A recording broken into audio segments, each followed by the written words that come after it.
Whakatapo ki a whio ai o toa o tolo tonga. Kare ke whakatapo ki he whawharangangi. Ona po retorika.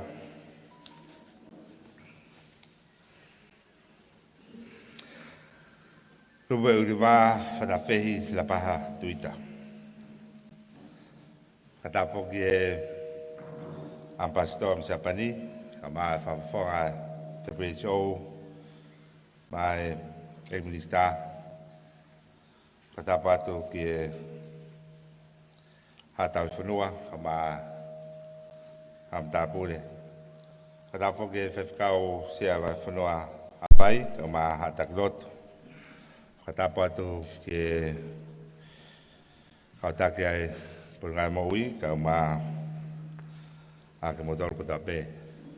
Ka e ata mua moau ke whakahoko atu e taupokama, Luva atu e whaitoa i ahon. Ko himi ulaki e lau atuia e tokatālin tā mai re whalau mahina. E osko ia me whaere vai lotu e whaiwhakau sia e vai whanua, whaiwhakau whare matapure lomu, pe hokat ki ai ki he lotu e ki. E osko ia e lau atu e le sonu ulaki e tau whamone, ko e Sista e Public Health. Le sona noa e lawa te Sista Public Health va whanoa hapai ko i lai sāne whamokioa.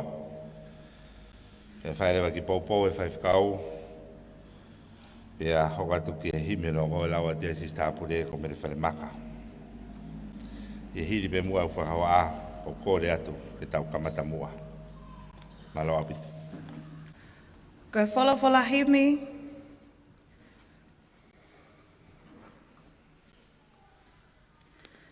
E kamata aki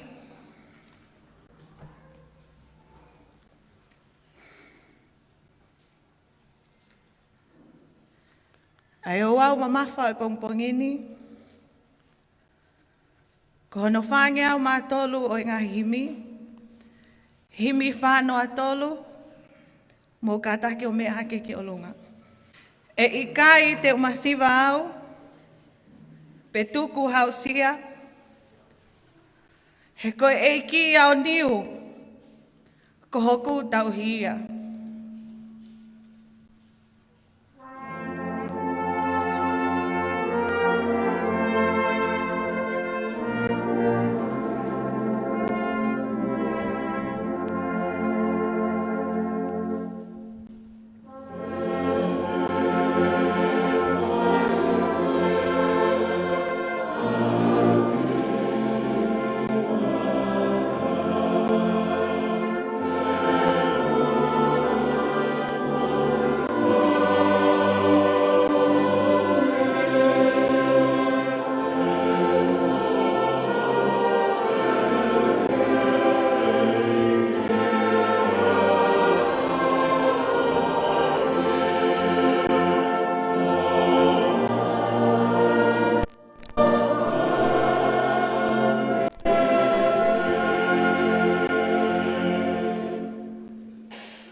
He potu lau maui, he matawai melie.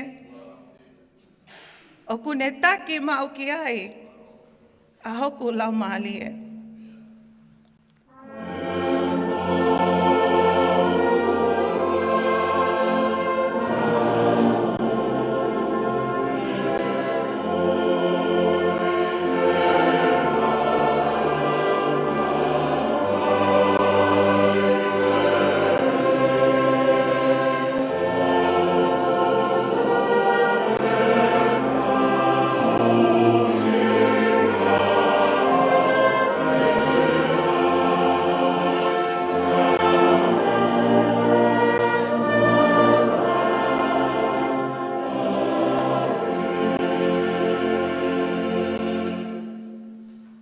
Ke whakaemeni mai he veskoe ni.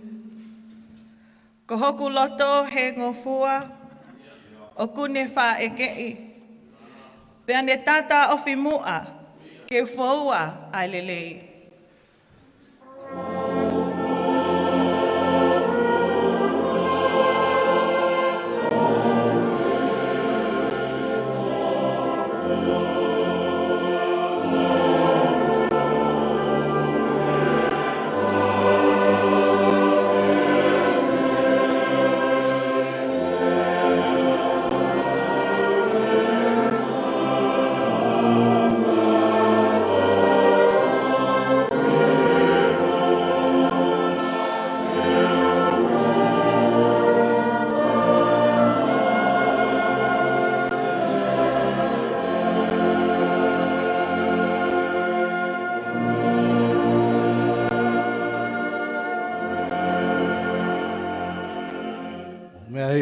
ke rau lotu.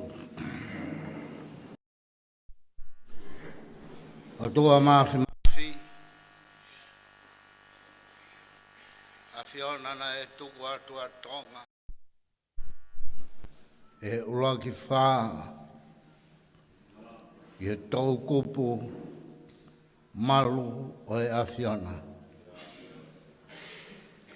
O mau whakamooni he pongbongini. Mo e sāme ko mau whasi ai. Ko kei malu a Tonga. He COVID i taha hiwa. Ko e whakapoto poto ai a Fiona. E umoni e sāme ko mau whasi ai. E gai te mau masiwa, pe tū hao sia, pe eiki hao niu, pe a Fiona ho mau tauhi. Kei malu ai,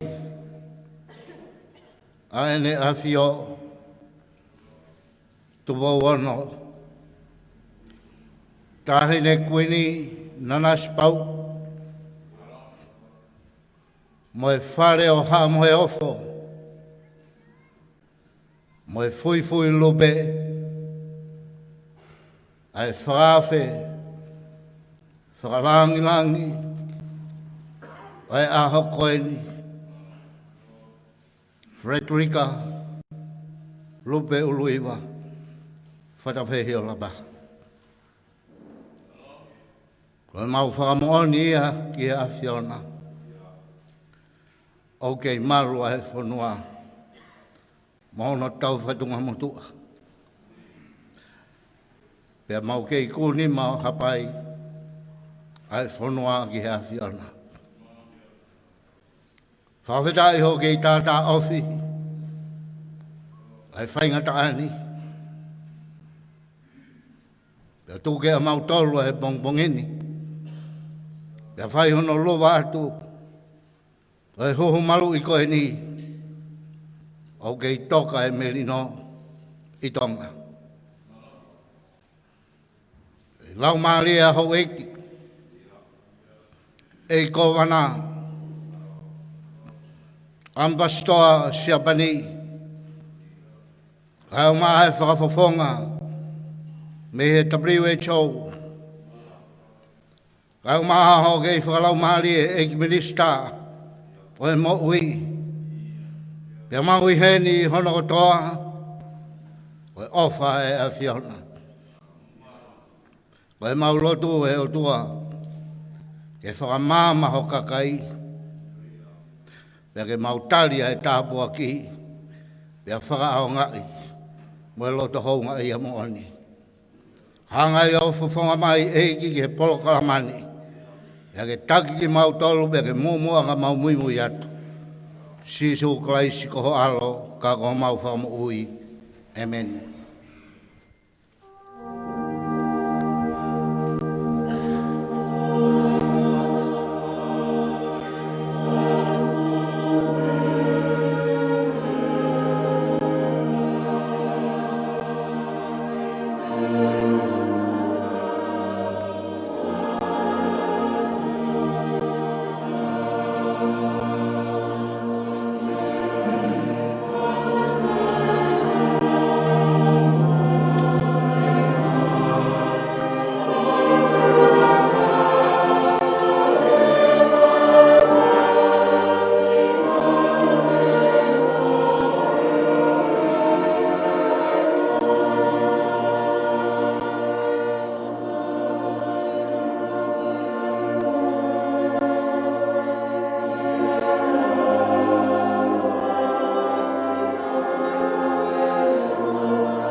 ulaki le soni, e lau ma aki tau tolu he pongpongini, o kuhaia i he te au whango fulu maa whao i ngā hisa me, aia te ukamatalao mi hono uluaki ki he tahani mau i ko ngā.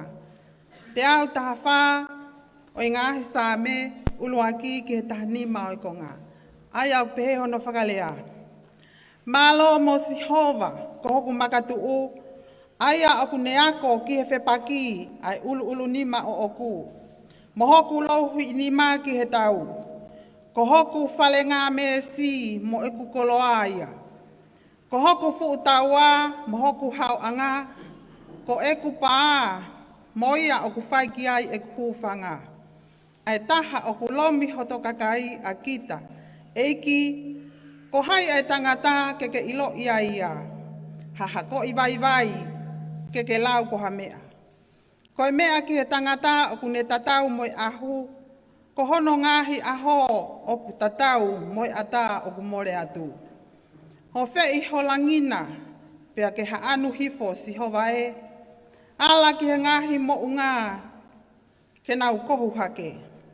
Whakatapa e uhila o veteki ki nau tolu. Ai atu ho ngahi ngahau o nuiki ki nau tolu. Ma whao hifo me olunga o whakahaofi. Pea hamusi au me he ngahi vailahi. Me he ngahi nima o e hako i ke heni. Aia ko nau ngutu kore aloi. Pea ko nau nima to o matau koe nima ta e mooni. Elohimi e teu hiva ki a te koe ha hiva fo ou.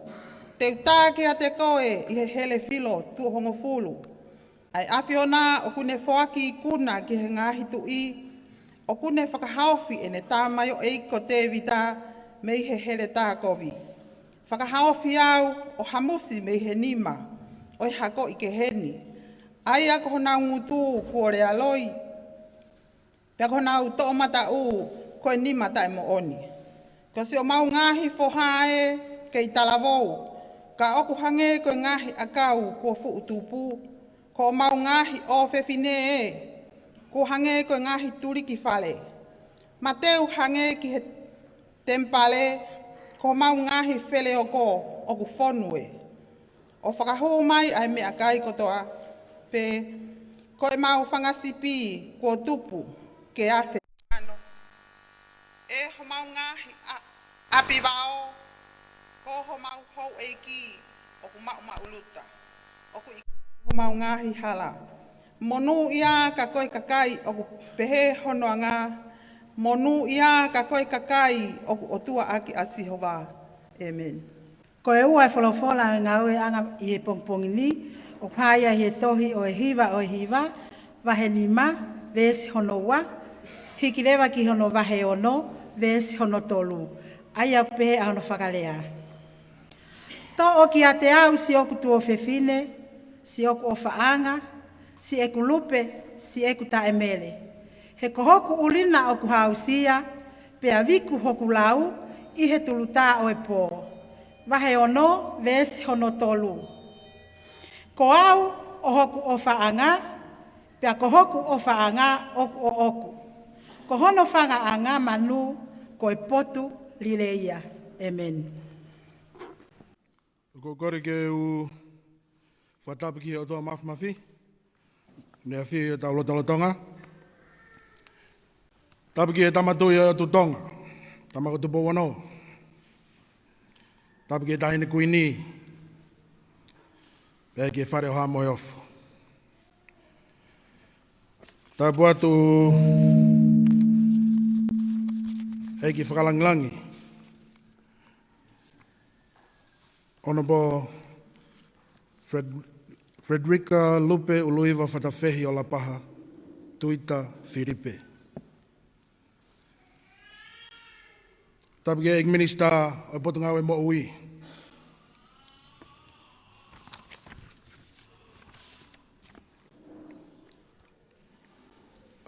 Associate Professor, Honorable Amelia Fahamango Tuipulotu. O tapiki he His Excellency, Mr. Munenanga Kensaku, Ambassador, Extraordinary and Plenipotentiary of Japan to the Kingdom of Tonga. Ate whatapu ke whawhawhonga, takita iuta, ta me WHO. Whatapu atu ki he whawhawhonga pe me he pureanga steria. Whatapu ki kautakita,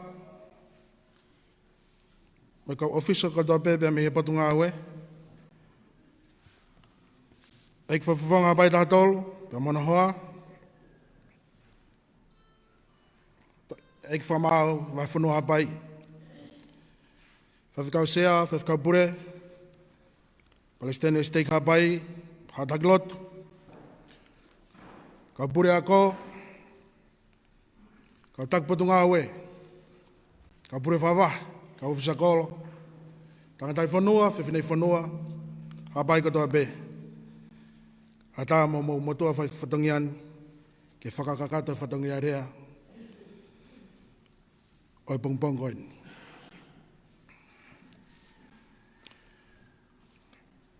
I would like to acknowledge the presence of the Almighty God in our midst this morning.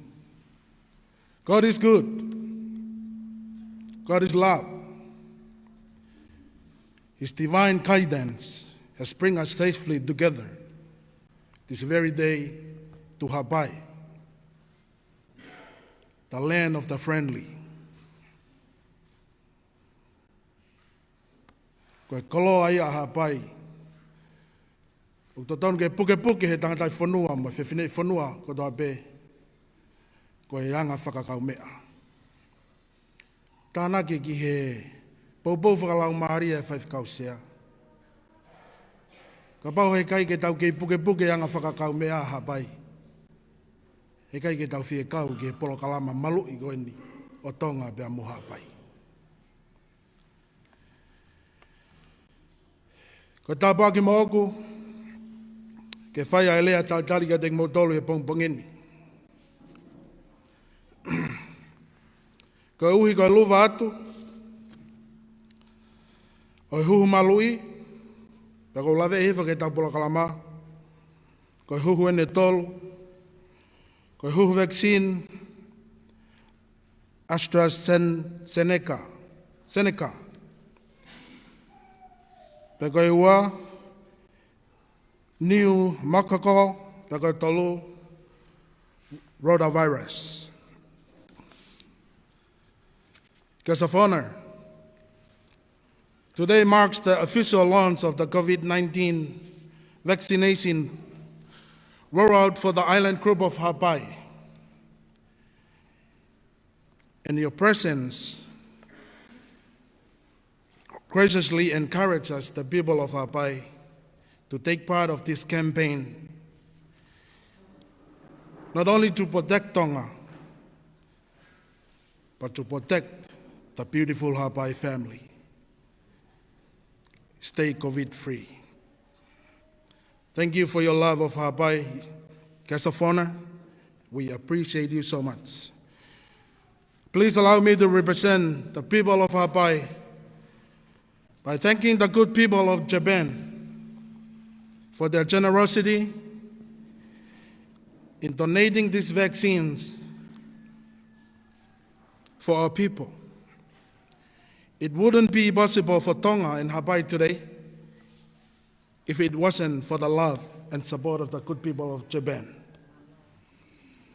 Not to mention the advocating personnel right here in the Kingdom of Tonga for his persistence and hard work and commitments to work together with the Prime Minister of Tonga and his cabinets to secure vaccines for Tonga. His Excellency,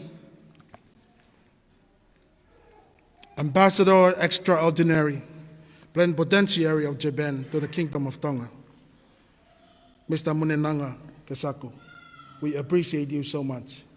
Thank you so much. And here in Hawaii, we learn a little bit of Japanese, and I want to share that with you very short. in your language. Kio ki te kurete hantoni arigatou gozaimasu.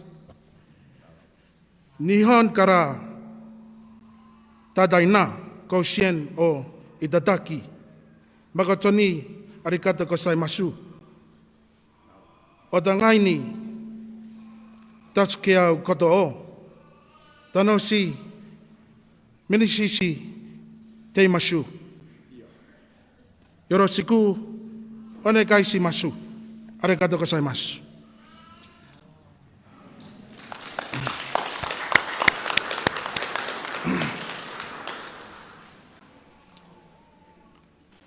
Kesofona, I also want to express my gratitude to other important stakeholders in the House who make it possible for Hawaii, such as the good people of Australia. I overheard last night that the government of Australia has helped the Ministry of Health and the people of Japan able to bring the vaccine from Nuku'alofa to deliver throughout the island group of Hawaii. And for that, I want to say thank you, Australia. Thank you so much for your help. Kataka mo paspasima. The inhabitants of Hawaii is in good hands because of you, Australia, Japan, WHO, United Nations, and the Kingdom of Tonga, who freely support alleviation of the most vulnerable. For that, I say thank you. Honorable Minister of Health and the Ministry of Health, thank you so much for your hard works.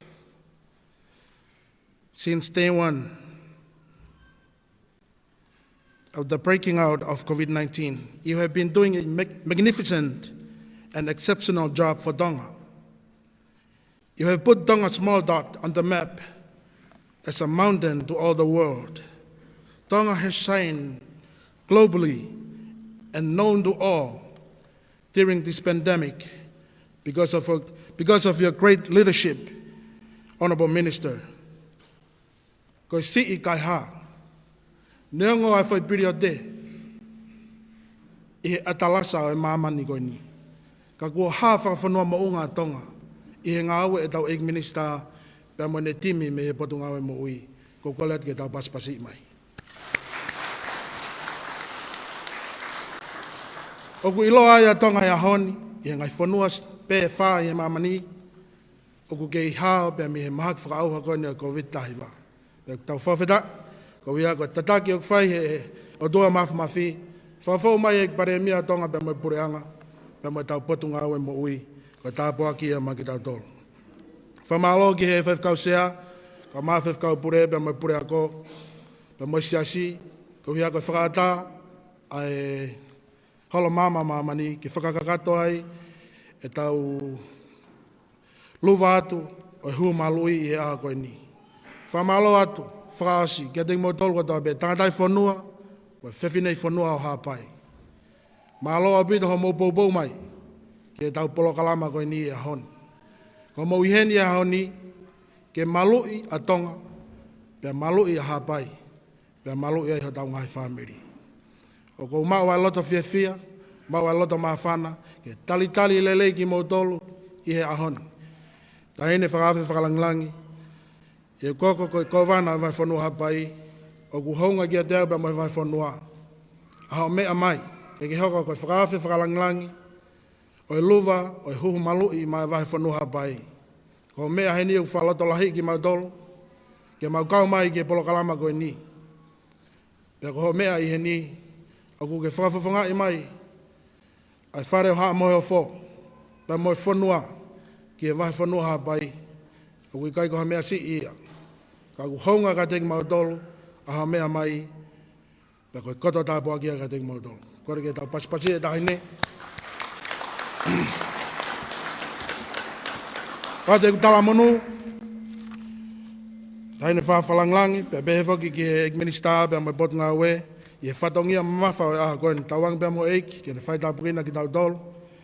Ke hoko e polo kalama o aha koe ni, ko polo kalama ke langlangi ia pia hono hua wha, rewa malanga tua whatu.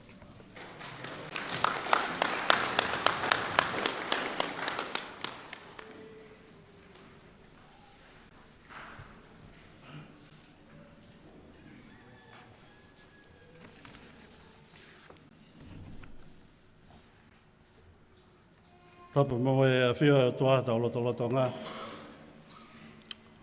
Whatapu atu tahine, Kāwhilangilang, Honourable Federica, Luva, whatawhi i la paha tuita.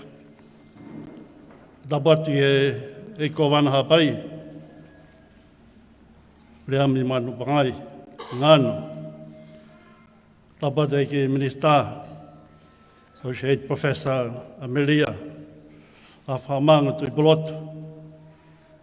Whatapatu ki he whaiwhikau sea, kare matapure lomo mo halotu. Pia ko kore moa ke u whamalu atu, i he whakatapu kakato ko whai toke tāpure o whare mahaki Princess Fusipala, te vita wakasi ola, a tāma e motuani, ke whakamonua hoku koloa. I just want to acknowledge the presence of the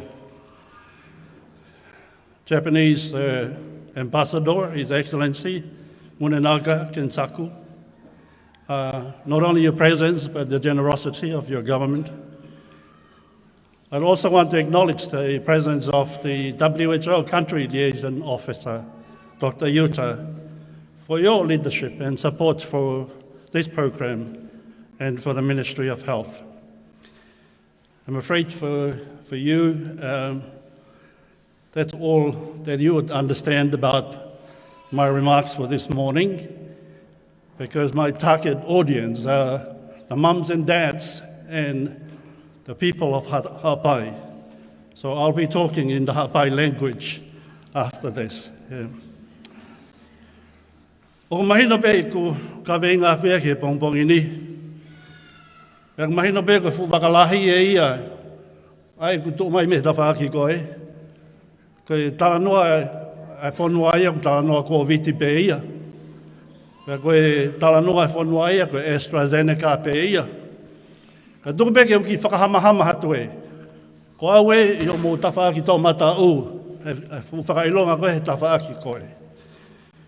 Pea koe pongpong ini ko ki kore pe, ki mo eiki pe ma mo kātaki, ka tuku ke ki awhi atu he o ata ki poi toa, ke anga Huhu Malu'i, ka toki awhi mai ke whakaosi aki. Ai ongo vaccine e ua ko ia, ko tuku mai ke talanoa ke ai, a Pneumococcal conjugate vaccine, pe mo Rotavirus vaccine. I hoka tuku e ni te tau ui pe ia, ko e vaccine ia ke Pneumococcasi, pe mo Rotavirus. Ko talanoa immunization ni, pe ko talanoa Huhu Malu'i ia, taha iha talanoa me ria kainga. Talanoa e whungani. Ko rea koe immunization, pe ko vaccination, ilo ki ai tangata kotoa pe ia. Moe whiwhine kotoa pe he kolo pe he taimini. Ngai ahoni, i kai te aha tahai e sola, ki he lea Huhu Malu'i, Vekisini, ko viti, peni te mika, ko urea fo au ia ku tānaki mai ke tau rea Tonga. Io, koe ngāwei e siemu vai lasi, koe SARS-CoV-2, pe koe u tau uiloa e tau whanua ko kolona vai lasi ia. Ko lawei pe, o si lahi u polo kalama ia, o atu ki he kawenga koe ni. Kore pe ke omi haku ki whainga maari e. Ka pate rau wakai ki historia ngā ue, whakapotu ngā ue mo ui. I ngā ue whaka Mamani lahi. Hela pe gaha whai ngā ue e toi mahu inga, pe toi mahuluange, ka koe ngā ue koe o whai, pe mo immunization, pe koe vaccination. Utange pe koe. Ka pāna i kai eni, tau kei tāna noa he lahi e mamatea. Lahi ngai mo ui I kai kakato. Ue sia whakaekonomika. Ngai whamiri, ngai siasi. Ngai whanua, ngai poreanga. I o koe upalaparema e mahaki pipihi o ku viviri atu. Ka koe whakakaukau whai to'o Malu'i. Ka tala noa ia ke whakahawhi mo ui. O ku ikai whakapoto ke tau sio kehe mei ai. Lava pe ke tau hanga fua. A hono mahulu atu o e polokala mahu Malu'i. O ku e usi emu mo i umahaki. Wo si mau e whai to'o huhu Malu'i ki ai. Hanga he ngahi ngau e koe ari liwe anga e tau mo ui. Hanga e tau nofo he Mamani koe ni. Koe ui kai ha, mō ria atu, ai umahaki. Koe ni nai mei lava ke tau mo uai. Pa te utoki lava atu ki ai nai. Ka ke mō whakatoka ngai, o kui kai ke mau ha huhu Malu'i, ki he mahaki pe koe siemu kotoa pe. Nai mei pe he niu tau ki e whetakai pe mai ngai mahaki whakaauha. Whakalawea lahi, ange koe smallpox ki si, ange koe fulu, pe koe influenza, polio, wa umai ki siemu coronavirus. Lahi e kau pilionea i Mamani. Taki mo ai e tangata ko Bill Gates. Fuaki. Fuaki e lau piliona e nau paanga. Ke ngau e aki, a ngai whakatotolo, mo na whakahoko, o e whai a huhu, Malu'i e tau whanau. Ke nau sio loa ia mo whakapoto-poto. Tau te whito, i ngahi mahaki e lawe ai e whanau, i ngahi whanua, masiva mo kei langa hake. Ko lawe pehe atu. E kua ngai koe mea e whai whekau sea. Ke ai piha tau kāinga i heni. I muri. Ke i tāka tuu piha nau loto. Kai ke nau fu maa whana. Ki whahinga tala noa koe ni. Mo e tau Luva veki sini o ku teu ke whai. Whakaapalahi a bitu. Ke kāinga koe ni. Kōrepe. Kōrepe ke mō ki mea le leipe. Mahino le leipe ia. Kai ki hata haite ni whenga o eka veki sini. Pe ko hawhai to'o tae pau. Pe ko hawhai to'o nei toki unuhi hake pe me ta whaaki ko e. O pe hei mai o mono mai ke whai ake hanga aue. Ikai. Pe ta hai ngai moto i loa whahinga ngau e whai e kau toke tā. Pe ko lau eni ai tamai ai kau toke tā. Ta ui e whangeau ma ki mua ia e kalaisi. Ka tangata karisi. Ko hono hingoa, ko hipo karetesi. Kana e peheni ene rea.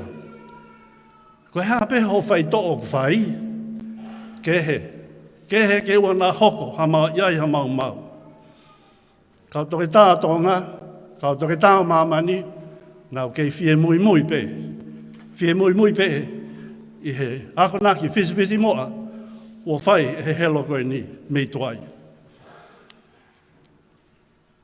Kainga, koe ngā hia e vekisi ni, pe mea huhu Malu'i. Koe fu ngau e whai to'o ia mā o lunga, pia ma onga, pia whakamāmani lahi. Hānu uhinga. Koe whai kumi ha whaunga. E lama ai he sino e tangata, ke ngāhi hane mea Malu'i. Ke tau ia ke whainga semu pe e hu mai ki o tau sino. Ke whakatuponga hapoke. Koe whau Malu'i koe ia, o kulawa ke o mai e he whai to'o. Huhu Malu'i ainu tau tala noa kia he ahoni. O si whakaheka mai ai, ai konga ia o i siemu. Ka koe ki i konga pe. Koe ata i siemu pe. He kai lawa ia ke tau poke tau tolu ai. He kuhau tai ka kato ia. Ka kulawa rewa, whau ai, ai so tia Malu'i, i o tau sino, ke tari ake ai fuku whakaange. Hane hu mai, kai tau whare i aki e wabitaha. Kai ngā pai, o tau monu ia anga ia. Koe ngau ia koe ni uwhai ia he kau matao, e ngahi malai ke he pai fulo loa ia ke ulau, whakalau te lau atu ki ai. Ka koe ngau e koe ia, o whai hono sivi, pe atoe sivi, ai sivi. O whawhariunga, ke whakapapau i o ku pau e ngā ue, pe i kai lawea noa ai hata. Fu mahu inga, ke pau pe aloloto, o whalalaanga foki e tau mauanga whakamatala. Koe ngau e koe ni, kone matu waki, ai sivi o taimi. Ai hulu whau hono au ngā, mo ene whakahawhi mo ui. Koe fu o whai nia tō me langi. Tāu ki tau whakaau ngai, tāu ki tau whakawheta ia. Koe tala noia whai tō Malu'i, i Huhu Malu'i, o hange ia ha tau teu tari matangi. Whia mao ki whai teu, mou mea i rei peha pai. Ka hau matangi o category 5, i ka ia teu, te tau lavea. Lavea mo ngā mo ui, si e iwi e whanua. Whau ngā hini, whai teu. Ko veksi ni pe ko whai tō Huhu Malu'i, o ta leu mawhana i hapai. O ke kai ko hatana noa whakamotu si i eni. Ko tā kau whakataha, mo i toinga e kolope hapai. Tau hene aho ni, kehe ange ia me huhu COVID-19, koe tala noa ege ki mea Malu'i whaou i tongani, ke Malu'i e tau whanau me hiongo siemu eua. Pneumococcal, i peko Pneumococcal, mo e Rotavirus, peko e Rotavirus. Mo whakamore pe, ka whakakau ata e tala noa whai tō Malu'i koe ni, ma e tau whanau. Mo mea i pe, koe tala noa huhu COVID-19, koe ki si i kau e tau whanau, a tau tolu, i he taimini. Hangei koe kulawe ane nai, koe whalala anga ia, mā opo mo whakapoto, a whakatotolo koe o whai he u veksini. Kai ke mau pe veksini o ngau he ka kai lalahi, ka tō mai rewa hua ke tau whanau iki. Mōre ke mama, te tau tatari, ka rewa ke tau whanau o mau, a whakatotolo mai ngā haue, kai kau rewa e tau whanau iki, i he hono Malu'i. Ko ia, lolotonga e tau tari ke mau e whai ngau e ko ia, o mau mai ki whai tō Huhu Malu'i ma kehe ia koe ni e ua, o ko piki hama atuai he pongpong e ni ki he tau whanau. O si wholoha no tesi ona. O si wholoha no ngau e ke i muri. Pero toko i lawai ni e iwi e whanua, whakataha pe hamoi tokoni ai Boreanga, e Awhio, ka mai ai Asian Development Bank, pe hamoi ngai donor partners, whakawhei mai o ngā ua koe ni, ke tau ngau e aki, ko fuoloa tau, e tau tatari ki he ni. Ko pē fuoloa tau, te whai tō ia koe ke Malu'i Pneumococcal, ko talo e ni ano ngau e aki i muri me he wahawhe, millennium me ia. Nei kamata aki e mea na ui koe PCV7, pe koe PCV2. Pe tō hiki a keni koe whakamui ta hain hapai. PCV tato lueni, ngā ke Mamani kotoa, ma uia ke tau ngā e i hapai. Ko hinga e whika tahatolu, ko e kalasi mā riu ia e tahatolu. O e whahinga semu papahi koe ni, hange pe ko e mā riu ai COVID-19, o Hawaii e Delta koe ni, o kai ke toi aha tahatene ta ilo ki ai.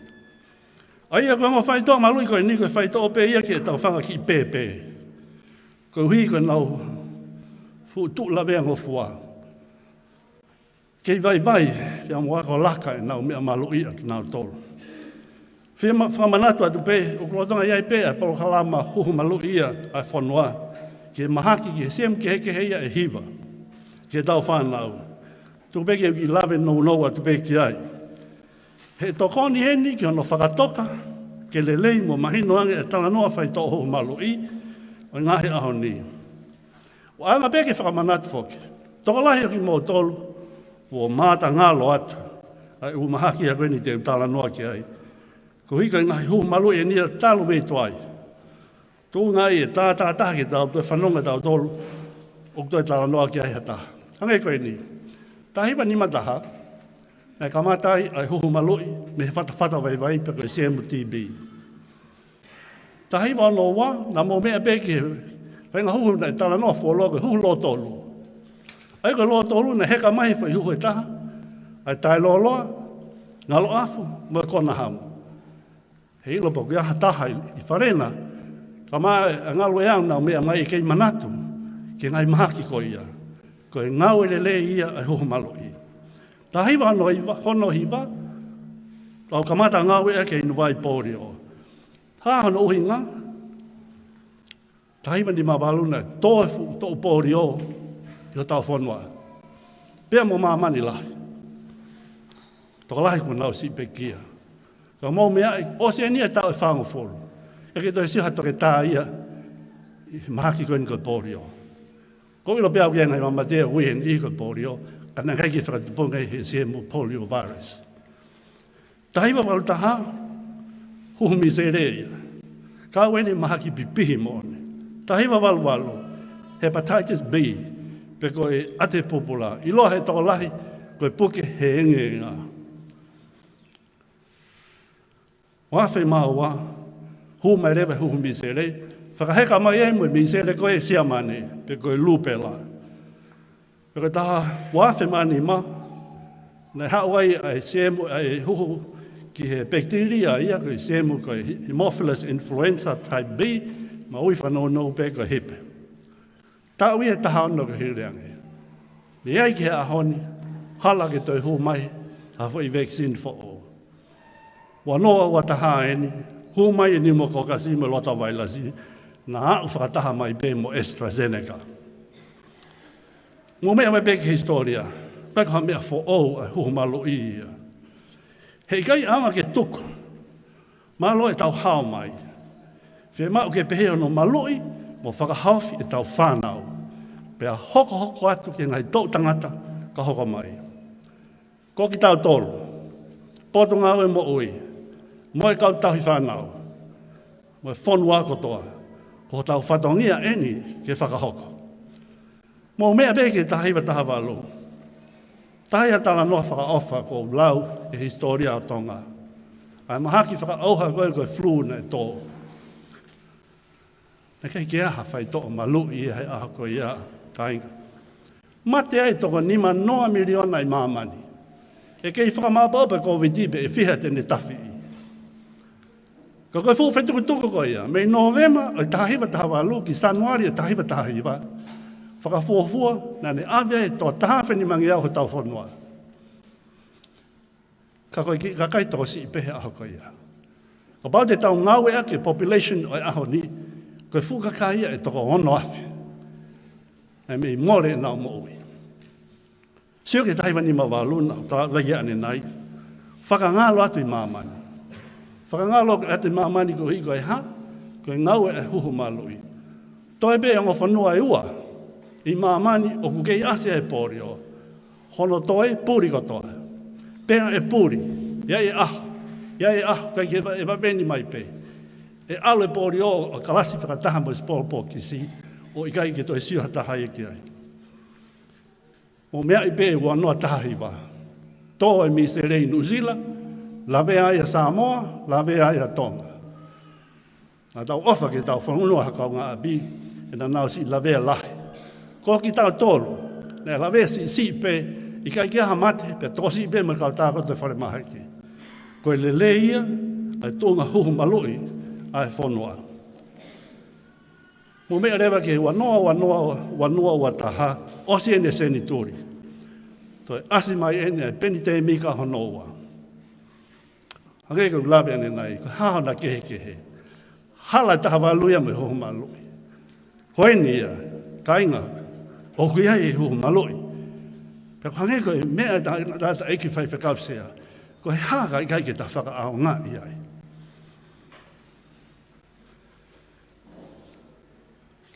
Ta e to tongi pe. Mau, i hota whanua.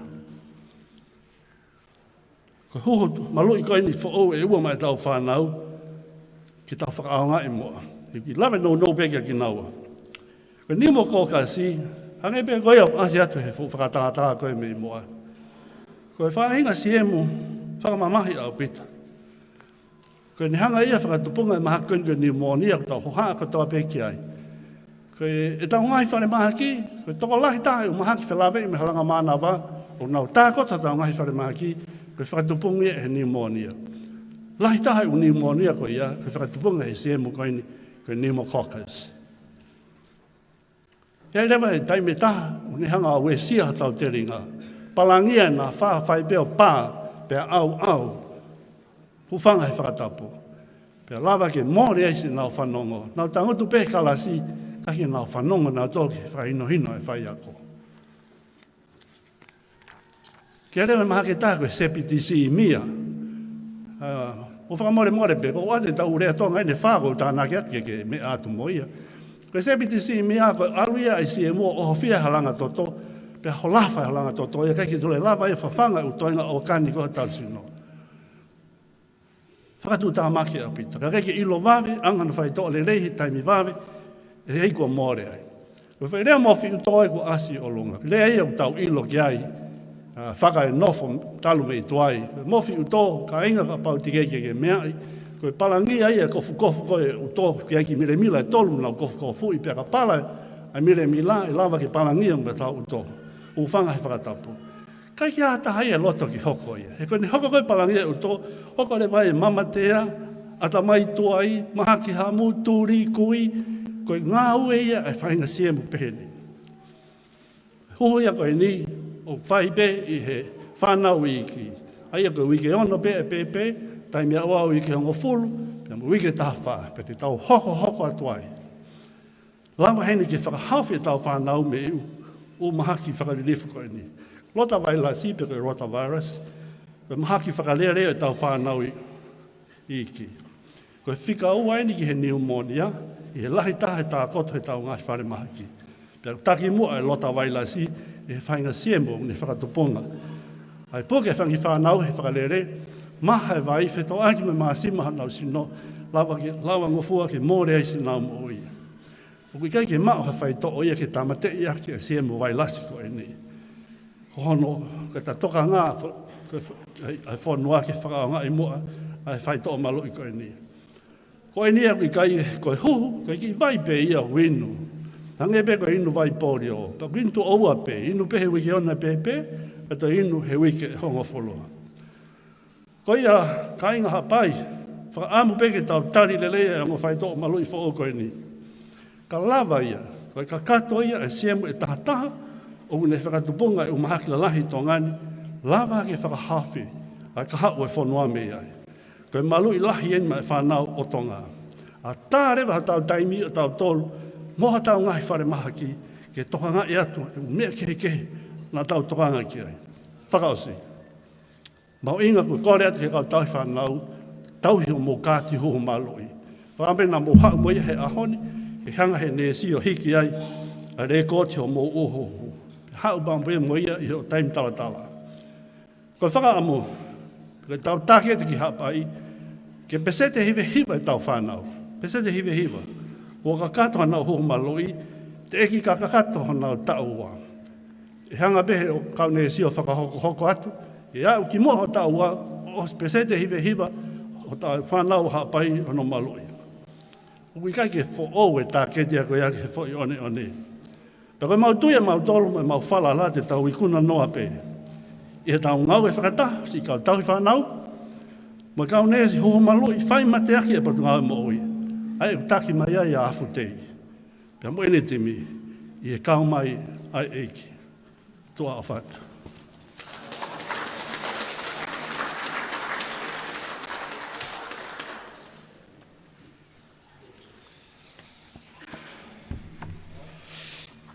Tok mea mai e tahin ki he tok da judge aho, ka aki pia mo Huhu Rotavirus, pia mo Pneumococcal. Now I am inviting His Excellency, Ambassador Extraordinary and Plenipotentiary of Japan to Tonga, Mr. Munenaka Kensako, Ambassador of Japan to Tonga, for special remarks. Before his special remarks, that the vaccine, the COVID-19 vaccine donated by the people of Japan to COVAX, and from COVAX, it's coming to the Kingdom of Tonga. Your Excellency.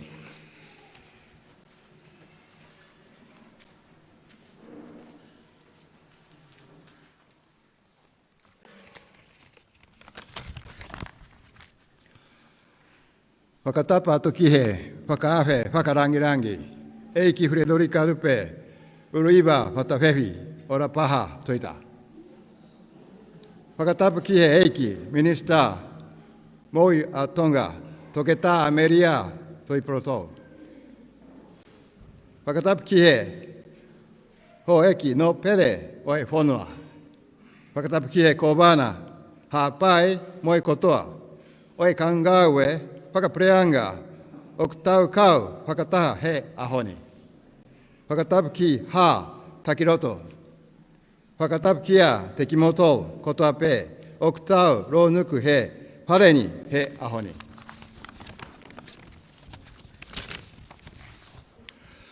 Whakawhetai ae taurama hau arangi o tau a wea usia e ahoni. O kuo hiwhia ke ukau ki hono kamata. Ke Luva atu ae Huhu Malu'i maha pai. O kuo whaka amu ke whaka hao hui ehe Huhu Malu'i ni ae kakai o Tonga. He koe kaungamea whawhare kimoto o Siapani. Koe mea owa a Siapani koe ni mā Tonga. Koe hoi Huhu Malu'i e torumano. Ono ahe barungi au mei he AstraZeneca o whakahō mai i he COVAX. Whakatatau ki he whakototou, tau, ai pōtonga ue Moimoi e kamata aki a hono Luva atu o e hoi Huhu Malu'i e waru ahe tupu ma ha pai.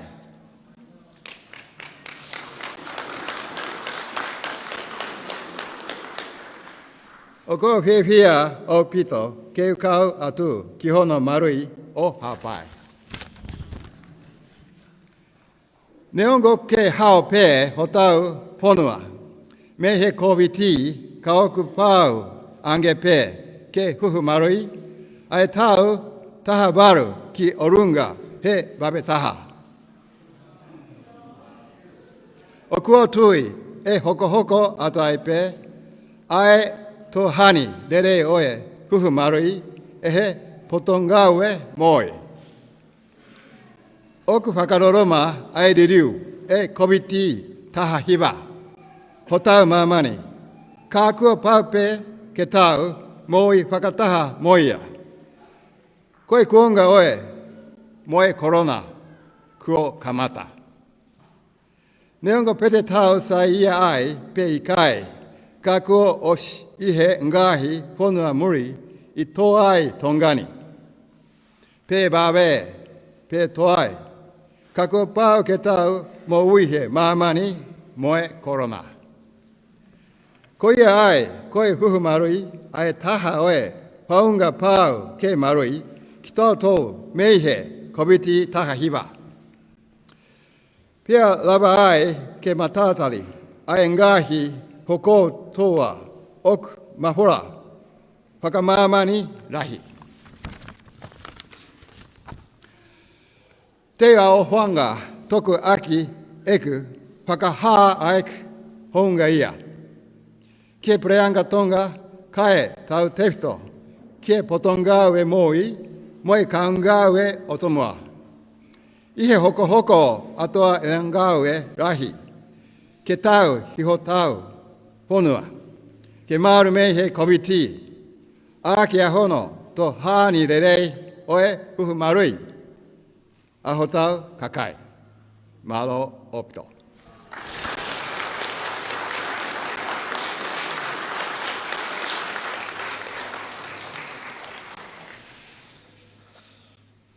Mea ia Ambassador Masani, Mr. Murenaka Kensako. Whakawhi I henia Dr. Tōkase pere whakau katau. Ke ne mea ati nea atu whikau aki pe moi Huhu Malu'i COVID tahiwa. Malo.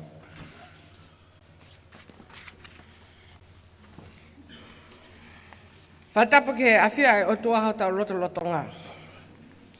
Whatapu heni ke whawhalanglangi, Honorable Federica Lupe Luiva whatawhehi o la paha tuita.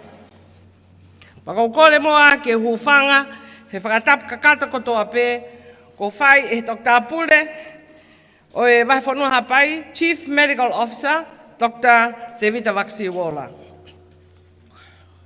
I want to acknowledge the presence of His Excellency, Mr.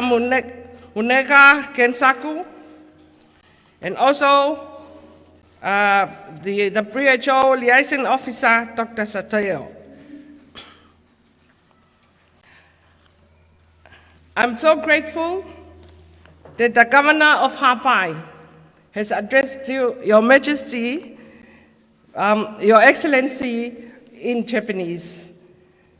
I really enjoyed that, and like what Dr. Aho said, I would address the audience, the people of Hawaii, in the Hawaii language. Hamalo lahi atu Dr. Sias Aho, ai vahe mahino ki he Huhu Malu'i. Pena mo mei eke nai, e whawhalanglangi, pa mo kongana mo kakai Hawaii, ko ha ko mai heni lo ai. Ko whakamooni a kakai Hawaii, ko hiwa maali e taha, i he ngau e whakatoke tā. Kai tau te whito ke toko ngā e mo ilele ai whanau ko Huhu Malu'i. Paka pau pe whai ha Huhu Malu'i, o mau teke ia. Tai mua asa se aho, pa ko au te whikau at ki ai. Hange ko e, mea nei lawe ka asa se aho, ko huhu ene taha, ko au sia he tau whanau. Pea o kei whenga pe asa se aho, ke os katoa mai, a ngahi huhu katoa I Mamani, neongo sisi e tau paanga, ke mau katoa he tau whanau. Ko hui, ko e ola lelei, o tau sio tonu ai. A mahino, ko la vea ngofua o mo i whanau I hono whaele mai mo ulak tau o tau mei whika tatau pe tatau mo siapani. Neongo o kuhala takia ha tau wāleti o hange koi wāleti a siapani. Kake te whoki mai ke o kawe ngā ka ko tui pe whawhalanglangi pia mo I ko mana ka pehe ka whakawheo no katoa ko maala ala ai pui toa pa mo e ngai whamatala mahino o pito na e whai e Dr. Sias Aho ki he vaccine. Kake te whai beha whenga ke whakoloa ai whatongia ko om kia te au. Hange pe ko tau oslawe I mi he wanoa tahiwa na mawai ai vailas fo o ko eni ko SARS-CoV-2 ai ko severe acute respiratory syndrome coronavirus 2. Tata mana tu pe ke SARS-1 na hok mai he ta hong ful porque ta hawai ki mu a he SARS-2. Ko ngai whakailonga whako mahaki ko mofi mo whakailonga o wesia halanga manawa ko tai pe mo no ai manawa. E tai mi ko o tolahi ai mahaki tene whakatupa e pneumonia pe to ko vianga manawa. Pa ko tai mi ko to ai o mo fere he sino o tangata tene hanga wesia ngahi o kan kotoa pe lava ke mole ai mo ui.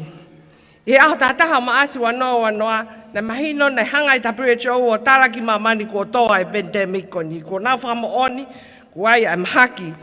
Pipihi tene lava ke wha auha ai mo ui o tangata. Pena tu ai a Mamani hono katoa e nau fiu whenga.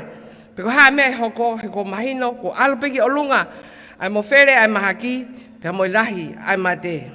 Ia o mai ki ahoni ko toko wangeau ta 50 miliona I Mamani ko ki ai ICMU pe ko more ai mo ui e 4.5 miliona. Ko to lai taha I Amerika ai ko to hiva po nono miliona ko si ai mahaki pe ko os more ai mo ui e ono kilo ni mangiau ni mamano ni mafe. Ofi mai ki tonga ni Australia ko sia o e mahaki ke toko ni maua po nyono ni maua mano pe ko osmore ai mo ui e tafe mafa. Ino sila ko a o e mahaki ke toko toroafe ni mangiau pe ko more ai mo ui e waono. Ifisi ofi mai ki tonga ni ko a o e mahaki kune wesia ai toko whamano no afe, pa kua more e mo ui e ni mangiau. Hange pe ko tau whanongoa, ko lahiange kakai ko e sia e mahaki korona, ko lahiange whanga mari e ki hanga he vailasi o furifuri hono fotunga, o toi atunga ai, lahiange ai pe whaingo fua ai ene mo where, pe toi lahi angai, whatupu mahaki lahi ange, o more ai mo ui. Hange pe koe, mea sa aho, koe walasi uka kia hano whai to'o. Pa koe toko lahi, te mao ai walasi, koe pese te whanoa, maha te nau ki puke sisi pe, pese te whanoa, maha pe a o pneumonia, pa koe pese te lewa e tahanima, e toi taimia e kove manama, ai manawa, pa whe mao ki ai e nau kasa. Pa koe pese te nima, tuunga whakatu tā maki, koe toko lahi o nau tolu, e more e nau mo ui. Ko Huhu Malu'i, ko amanaki lelei pea ki Mamani. Pena e whakaivia, ai kautaha whai to'o, i hona ngahi pure anga, ke nau kumi mua, ha Huhu Malu'i kene ta ofi, ai mahaki whakaauhani. Ko Huhu Malu'i, o kake ngata pene ta ofi, a umai mahaki ka kita. Kake manatu mua, tene ta ofi, pa tene Malu'i ai kakai o ke whiohi mo ia. Ho family, ho kau ngā ue, ho kau ngā mea, ho kolo, pia mo hapai. Pa tene ta ofi foki, a koe ki hoko, ko ha toko taha ki whamawhola e mahaki, pa ki whakatupu, mo lea e mo ui ka whahinga kehe. Hange pēra ta os whanongi ai, o si lahi pēa ngahi wailasi, o si ai hona Huhu Malu'i, ko tau sio ka ngahi makamaile a koe ni, hange koe polio, koe misele, koe hepatitis B, pa koe ahoni, whanau, koe Rotavirus. I Disema, o wanoa, na mahino, e ngahi whakaivia, ngahi kautaha, whawhaito o ko mau, a ngahi Huhu Malu'i. Na mau e Huhu Malu'i e wha, ai koe taha ai koe Huhu Malu'i, na wha uia he University o Oxford, ai AstraZeneca. Penai o kai mo Huhu Malu'i e tolu, ko wha uia i Amerika, ai a koe Pfizer, Moderna, mo Johnson & Johnson's. Nei tikai ke tuange mai u whaitoko ni, ko tai mua ngahi whonua, o nau mau ai, iwi whakapaanga, o nau totongi katoa e nau toro u whaitoko ni. Totongi katoa pe Amerika ia, ai Pfizer, pe ki Pitania, totongi katoa e nau toro AstraZeneca. Pene kai lewa ki aha amanaki ia, e a umai ai whaitoko ni, ki ngai whonua hange ko tau tolu, ka ki ngata pehe ka ki ahi hatau i whakapaanga, ka ki ahi hatau whainga tuunga ke tau whakawhekiki. Pena tupu me ai whotoko ai COVAX pila. Ko tui ai ta WHO pa me UNICEF mo e ngahi kautaha kuna o spopau e Huhu Malu'i whamamani lahi. Ko pau ke tau hanga o whakawhekiki ai uwhai toa Huhu Malu'i ko ngā ke kauai ai uwhanua masiva. He koe hinga, he kai ke tau ikuna ai mahakini, ka pau e ikuna beha whahinga. Ko pau ki tau ikuna kotoa. Koe ana e whao lewa ai COVAX. O ku popo ia he whanua e taha nima. O kau ai a Siapani, Australia, pia mo New Zealand. Pea whoki ke he whanua i Ulope e taha fitu. Mga hei kau taha organisation e taha wha. O hange koe ana e lawikasa se aho Bill Gates. Mga kakai ma o paanga i Mamani. O kaki na whema ana tō ke tala hona hingoa. Penai taumua ngā ke COVID, te nau totongi ke whanua ko tāpe. O ko kai ke nau lava o whakatau ai vaccine, ai pesete wanoa.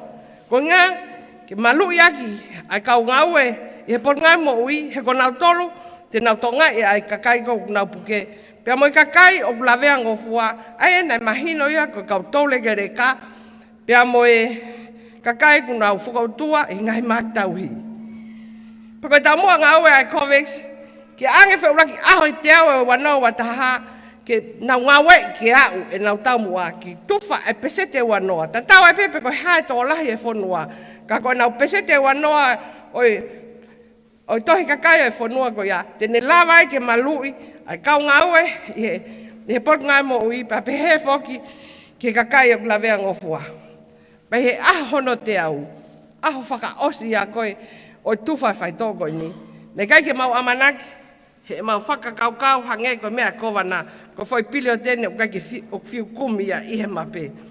Ka he aho tō taha o maasi, nei tū utai, ai pese te ua walo, o Huhu Malu'i ke kakai Tonga.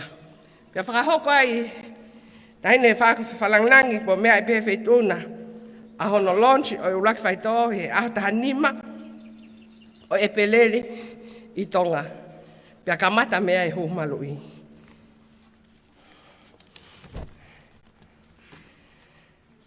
Ko lau ki he Huhu Malu'i AstraZeneca, ko whaitoa ia o tau monu ia i he aho ni.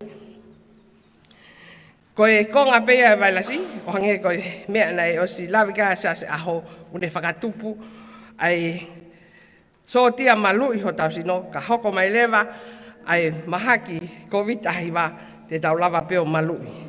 O whemau ki aia ai whoi tau se oa i he waha taimi ko i wike wha ke wike tahaua.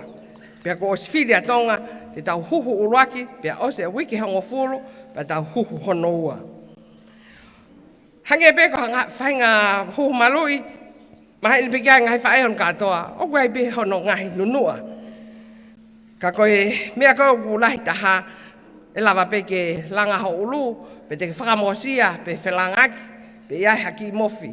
Ko lahi taha ngai whakailonga koe ni, e hoko pea he uraki aho e tolu, o taimi kou o se he huhu. Ko mea kusai ai kangha pai, ko wholo pe fo i pana tolo e ua, kailoa katoa, ai ngahi nunua tamaki a koe ni e ala hoko. O kai whakai tala noa ka ngahi nunua tamaki o toi lahi ange. Ka kono moni ko pau ke huhu ai lau miliona ka tau toksio ki he whainga nunua tamaki koe ni.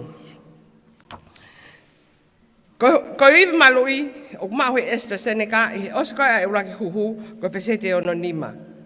Pea osi ai huhu hono ua o kulava peke maua iwi Malu'i o au ke pesete valuono. Kono moni o ke whai pe ai whakatotolo koe ni pe koe ngata pe valuono pe o kutoi lahi angi.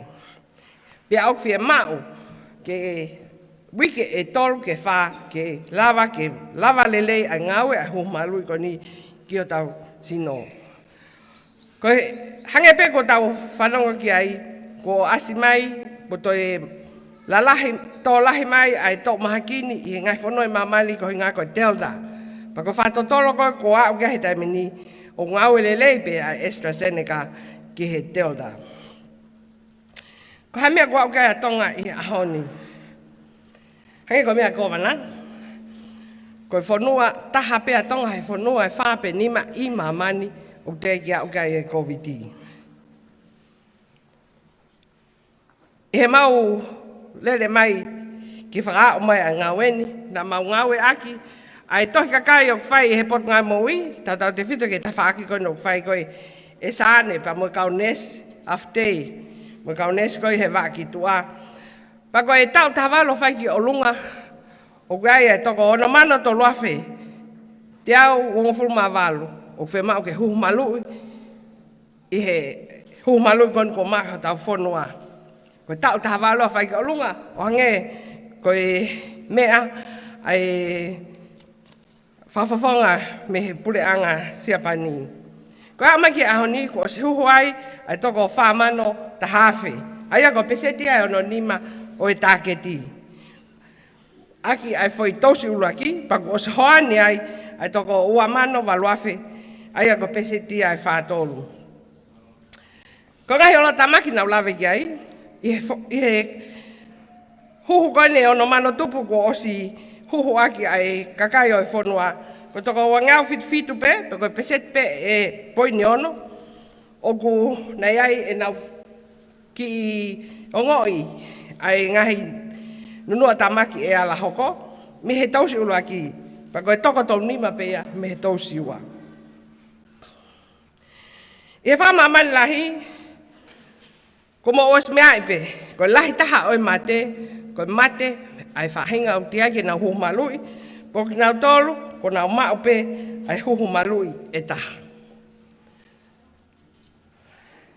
I have to acknowledge His Excellency, Mr. Huneka Gensaku, and also the WHO liaison officer for all the work that you have done in your kindness through the COVAX Alliance, the Tonga is now able to have all the vaccine to vaccinate everyone from 18 plus years.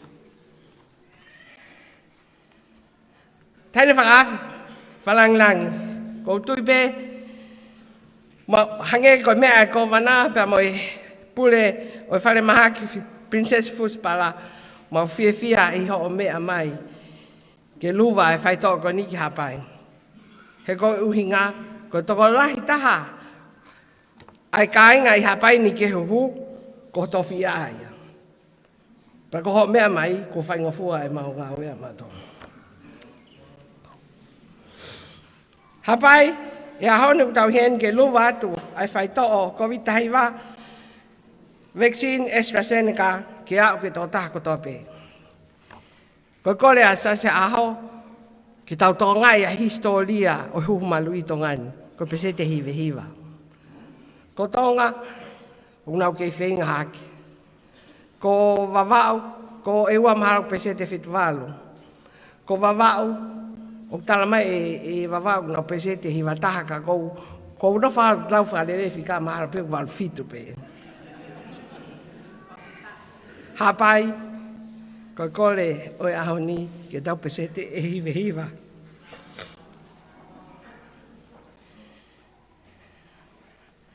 Ko tā mua ke ona toha ta. Ko wike e taha mo konga o ko wiheni ai pia mo e pule ke ta whaki tua Dr. Reynoro o whanoa.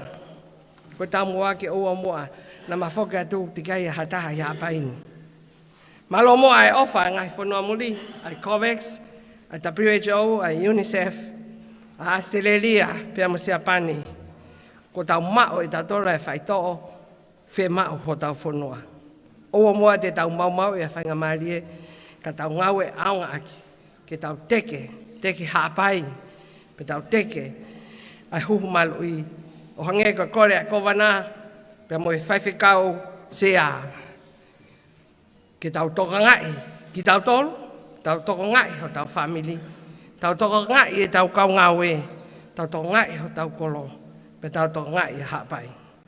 Ko tai mua e tui mono pule anga he popou ki hea, ke ngā weni, i he ilo pau, ko whonga pene taha, ke whahau wheha tau kakai, pe mo tau whanua, me maaki whaau, whakaau hani. O malu mo aonga apita Huhu Malu'i, ko vitahiwa. Kau mai hapai, ta Huhu lewa. Malo.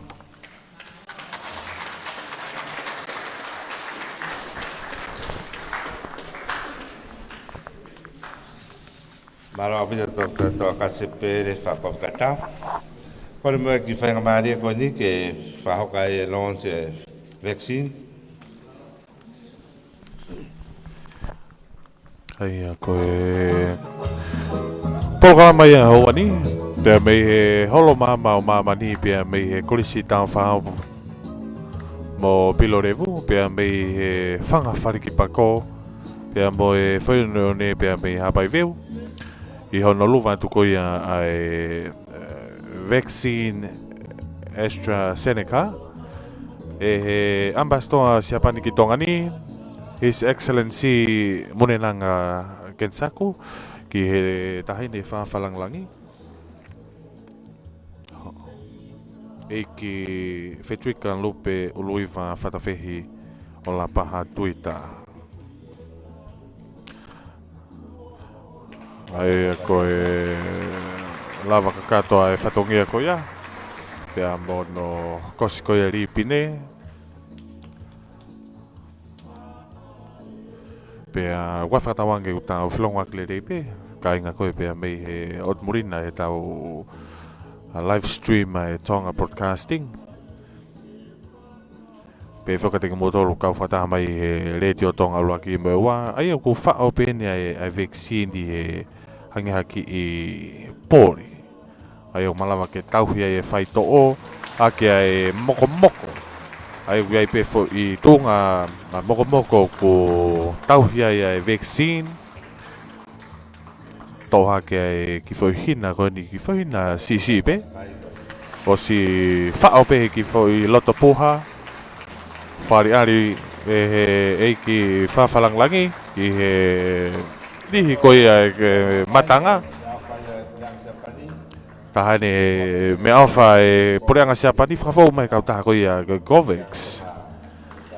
Kakato no Luva tu koia pia me he poreanga siapani e Govex. Ora por Frederica lupe lui va fera fehi la paha tuita. E tau mua koloa pa moka ngā. Ya pain ku fa koloa katongan.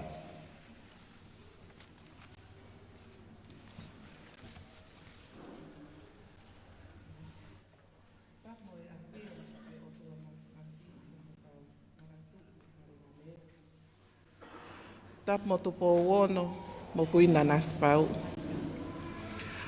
Tapu mo princess Pule, princess Salote, mafire o pilore tuita. Tap mo pilinis kalauni, pilinisi tupo toa uluka alala, mo hou eiki o fonua. Tapu mo whaifekau sea, whare mata pule lomu mo haataki lotu. Tapu mo paremia o Tonga, Reverend Dr. Pohiva Tuionetoa, ho eiki minista e kapneti, kai pehe ke kau ki he ho eiki wharearea o Tonga. Tapu mo e tala whekau lahi, ai pure anga siapani, His Excellency Mr. Munenaga Kensaku, the Honorable Ambassador of Japan to Tonga. Tapu moi minista moi tare kita o potungau e Malu'i, kai pehe ke kau ngau e kotoa ai potungau e Malu'i a Tonga. Tapu moi ko vana hapai, viriami mano Pangai ngano. Tapu moi office o WHO, Dr. Yutaro Satoya. Tapu mo kofe, awhiaki, ma wo, mo mafi tōtu e hau mo haamata pure. Tapu mo ho tau kainga Tonga kotoa o tau iheni, pea mo ki nau tolu o nau wakai mai me he ngarope. Ai sola mo havulangi ko tau whakataha mai ki he holo ko Maama o Mamani, he ahoni. Ke tau lotu mo tō mua inasi i he Maama mo o nia ko sisu karaisi. Pea tau toki hoko ki he whatongia mahu inga o noua. O kōkore ke utara mo ka pui he, kai ata ke whakafofonga heni a ena a fifio, moi whare o ha mo he ofo, moi hou e ke whonua, ha ataki lotu, moi kakai ko toa peho tau whonua, i hono pō waki mo whakaloto lahia ho tau kakai, ki he mahu inga o e tui, kumi mo whalara ki he otua mo Tonga ko hota tofia. Pea tau whakaha ia i he tau tui whalara ki he nima au mai o e whakamoui ai otua ki ho tau sino materieni. I he kau toke tā mo i kau neesi ko tau whakataha he ahoni. O kou whakamalo atu ko vana, ki he rea taritari maa whana o ki mautolu ko maulava mai mei tonga eiki. Pea kou kore atu ke mou kātaki i au, he uku ikai mapuke a eku fie lahi. Ko whakahaapai, fie whakavavau, o au ki he fie whakaniua, mo whakaeua. Koe uhi koe mahu inga ki a te au, ai maa i moa langa whonua, langa mo uirerei, langa lotu, moi langa ako rerei a ene a fio ko kingi tupo uruaki. O au mai ki a kingi tupo ono, pea moi pure anga o Tonga o tau kuongani. Koe kaewe inga ai ki poupou e ahoni, koe kovina ni te oi whaito o kunga ahoa. Koe potfolofola ko ua kalonkari wahe taha ono, ves taha ua moi taha tolu o kutohi. Pea i hono tolu ngo fulu maahiva tau o ene pure, na e mahaki vae a asa, na e lahi au pito ene mahaki. ka ihe ene mahaki na e ikai tene kumi ki a Sihova, ka ki he kau whai to'o. Pea toka a asa mo ene ngahi kui, o ne pekia i hono whango furu mā taha tau o ene pure. Ko asa koe tu i siuta, pea na nau whai ko vinani te mo Sihova. Koe o tua e nau ngahi kui ke nau kumi ki he o tua, aki ho nau loto kotoa mo ho nau lau maari e kotoa. Me a pango, ne toe tafoke a kingi asa ia o toe tauhi ai tori, pe whalala tangata, pea ne puke ai hono whakoutua koe mahaki wa e, aia kua ui he ahoni koe kauti, pea koe talanoa ia. Na e lahi e ne puke, pea i kai kumia ki a Sihova, kai kumia mo whalala ki he kau whaito'o. Koe kovina ni te ngā ahoa o e whaito'o, koe uraki mea, koe lotu mo kumi i he tui whalala ki a Sihova. Pea koe ngā ahoa o e lotu mo kumi tui whalala ki a Sihova, ko e tau kumi whalala ki he kau whaito'o o e ahoni, koe kau toke tā mo e kau nesi. O kutoki whakaofo, pea maari e lewa, ai toka mua e tau teu whakahoko e polokalama huhu o e ahoni. Pea o kou fie lawe pē ki he ngahi mea mahu inga e tolu. Uruaki, koe huhu AstraZeneca, ke Malu'i e COVID taha hiva, pea toki huhu hoani a muia. Ka ko toi ongo mai, ko toi iai moi huri ia e COVID taha hiva, koe tāleta, pe koe Delta, pe ok ikai lau tau ia. Pea koe maari e ia ai palani ko whakatoka e he kau toke tā mo e potu ngau e mo ui.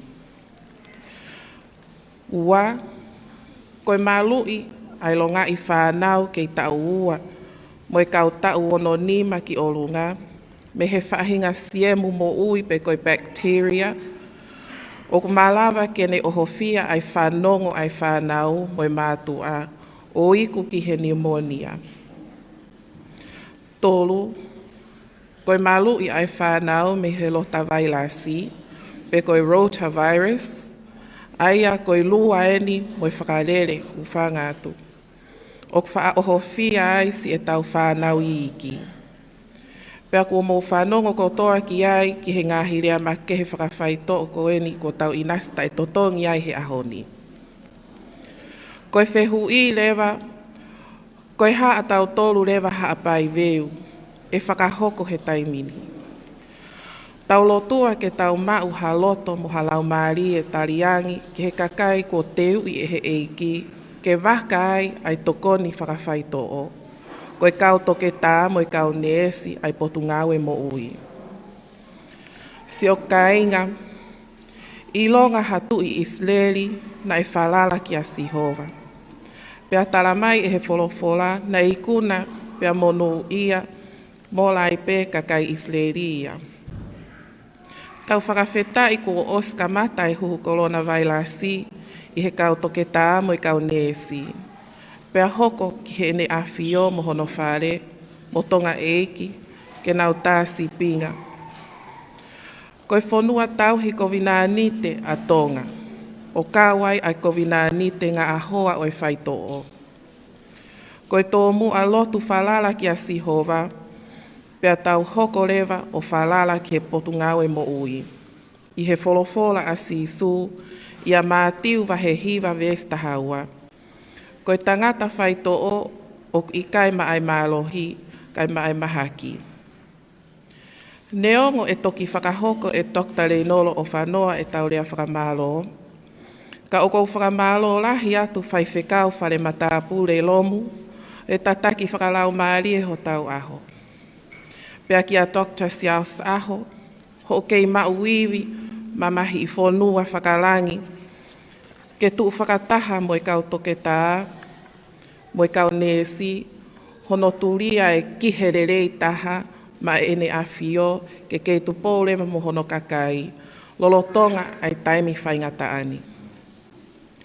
Koe kei hao a Tonga he coronavirus koe ofa mo meesi ai o tua mafi. Whakataha mo e tau ngahi lotu mo au kai, ke whakamaama me irangi ho tau hala whanonga ki he kaha u. I he maru o ngau e whetokoni aki ai potu ngau e mo ui mo e pure anga. Fie a ka koe kakai o kuanga whaka otua. Fie a ka koe kakai o ku otua aki a Sihova. Tēnau tauhi ai ko vina ni te whaka otua o e whaito o. Ke ngā ahoa he tui whalala o tua, pea tui whalala ki he potu ngau e mo ui, i he loto mo i lau maarie o hanga maarie. O whātu.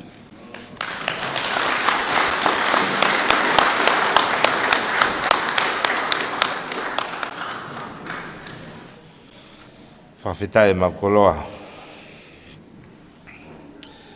E taini me whahoko ai hono huo e ko wana hapai pe mono hoa. Pea koe whakatata pea a yanga Huhu Malu'i. Ausiku ia Huhu e ai ki mini te tahanima e toka ngā e ai ki motoru. I he ausiku ho Huhu pe toka ngā e koe kau ngā we he free time ko ia. I he lorotonga ko ia, no Huhu ko ia au e komana te teu mai i whakameite ki kaunanga beo ko nesi o ofa fisi lose ke ne haolo ai mea e tahene whawhalanglangi ona po Frederica lupe o lui mo whetawhehi la paha tuita pia o te ai mo ki tālonga taha ko e kaunanga mo i taha o ku lotonga ako i a pea ko e ongo ki tamaki, ta whahau pilorevu. Pia hiri ko ia, pia tok whai te wa ai rea whakamalo, Dr. Reino lo whanoa, pia mo e lotu tuku e whahau pe whai whikau. Wharamata pure lomu, pia hoka ke whai whawhonua. Pia hiri ko ia whai whawhonua, whai ai ki tā, tau pea osko ia pea tok whotutu rewa e tau Huhu. Ko e longa i whanau, i he hiri ko ia ai po kalama ke mo mea make mo haa mwak di mo ngai matua ke tawhaki ko ni whakatonga. O holo ke mo iai, ko e whai whakatokelau ke iai mua ai ka Huhu kakaila lahi ki Huhu ko ia COVID tahiwa. Ko e Huhu ko ni COVID tahiwa ku whakahoko ia ke tau tahawaru hange ko ia rea whakahoko te tokta toa kasi whakahoko ka tau. Whai ngā huma pio ke whiri, ni mahema pe ni mamatau. Pia osko ia pe a toka ngai reko i he miti tahanima, pia ke toki whoke ati aku. O kai pe side effects e Huhu ko ia hange ko ia ko ne rea ki ai. Alo i taimi ko niu te mai taolunga ko ia, whahoko ai mea e whawhalanglangi. Ko rea tuki he taolunga kaulaki, kaulanga. Huhu Malu'i ko ia i ko wana wahenga hapai. Ora Paula, sione mano Pangai ngano. E ki be tahine, ke mea be mua ke tau tātāt pe, e minite tahanema, no tonga makai ai komana. E taketa... Ai au ko e... Hoan. Ia makau nesi. O hen whake ai tim ngawe ko niu, ko tau na hao mo, tokta Reino lo whanoa, ko pure wakitua, pia ma tokta peni poloniati. Pia ko e Huhu ko ni hapai ni, kamata e ahoni e komana.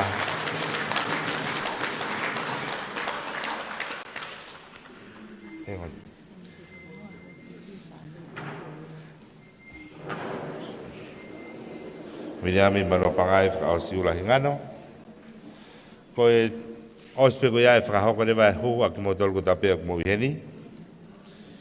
Pia ko a pongpong rewa e kamata ato e Huhu Malu'i ki he vai motu o ku fia foka panga Malu'i finga frata pe mo tau Malu'i fonua ai na fio va ki tahi he nya I he tokoni pe mo popo e planga Australia he nya e voia nga hau koula pe he pe mo voia nga hau siliva I ahoni ke le frahoko ai Huhu Malu'i ko ni ai alo ai nga hau siliva ki kauai ya mi kauai dewa ki Pangai pa te nau I whawofua te nau I wahe uiha pa mo whiremea pongpong ko e aho whalaite mahalo pe te nau I lolonga I tungoa pe mo matuku pa te nau mohe ki nomuka e te lepe mahu koe a nomuka I he tem te tau pe ko e ngahau koula e aluia I monga one ya e mea toa e minister Malu'i ya mo e rau kau whalau mui atia I pa mo kau ngāue ma tauta se aho e nau I monga one a pongpong ke whai e huhu ko e kai ngā kawa monga one pa te nau whokamai ki hene o wha whokamai minister Malu'i whakatia ki Tonga pe a hoko atoa I pe ke kai ngā whanua lofanga mo te potoa ki lofanga pa te nau mohe ai e a pongpong te nau hiki lewa me ai ki fotu haa I a tau pulelolo pe a mokotu pe te nau mohi ki haa whewa. I he aho whalaite lewa e whakakato ai hu koe haa whewa pe a hokato ai ki o oa pe nau mohi lewa ki nomuka pe a koe aho tonaki e taktaha I ngahau siriwa pe mo ngahau koula I whanoi pe a mo mango. Tau whakamanga pe e aramari pe a tahi, pe o whainga mari e mea katoa pe a kapau e tūla hoko I pe o whakatatau, ki he whakakaukau, mo e amanak, e kei lelelea pe ta Huhu Malu'i I programa ko whakatutuu, I he waa tau tahi ai kau tau Malu'i ai rea whio. Toko kore ia ki ka ainga koia haapai I motu, ko ki motoru koia ai kau vaivai, kau toka vaivai, I api e a watu pe e kau ngawe o whakahoko homo huhu I homo ngai api. E hu kato pe ki mautolu pe I he taim te tau pe e whakahoko ai mo no whakasio a ki mautolu koe na o si hu hange koe a koe lolo tongani. Ia mite tahnima pe toi lahi angi ai ka pau kia palpalema. Ke mahino pe o ki kai ke iai ha taha e kowi ki ai e whai to'o ke whai ha ngawe whakawawawhi ki ai.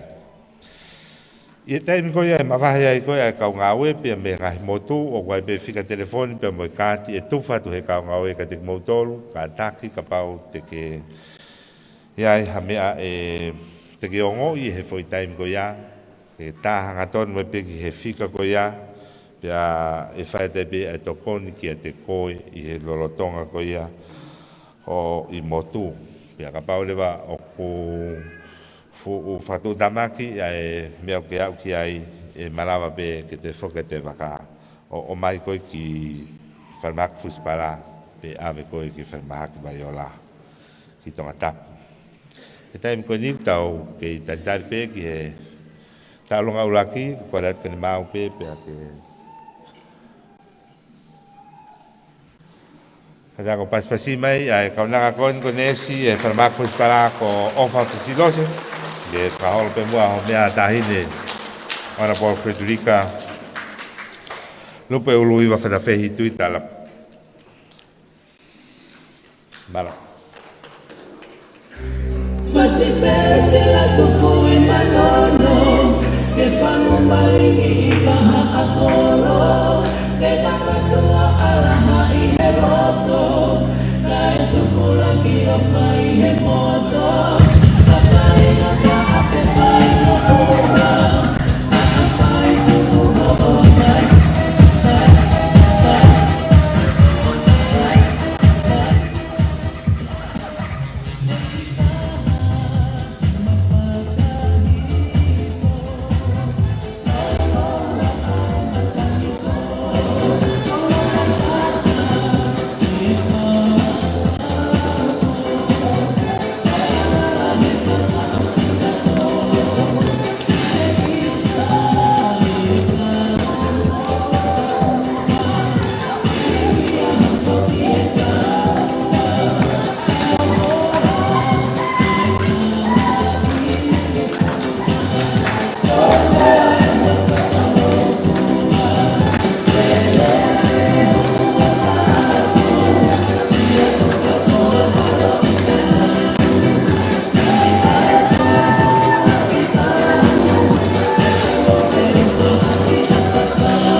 Whakau whukia tahine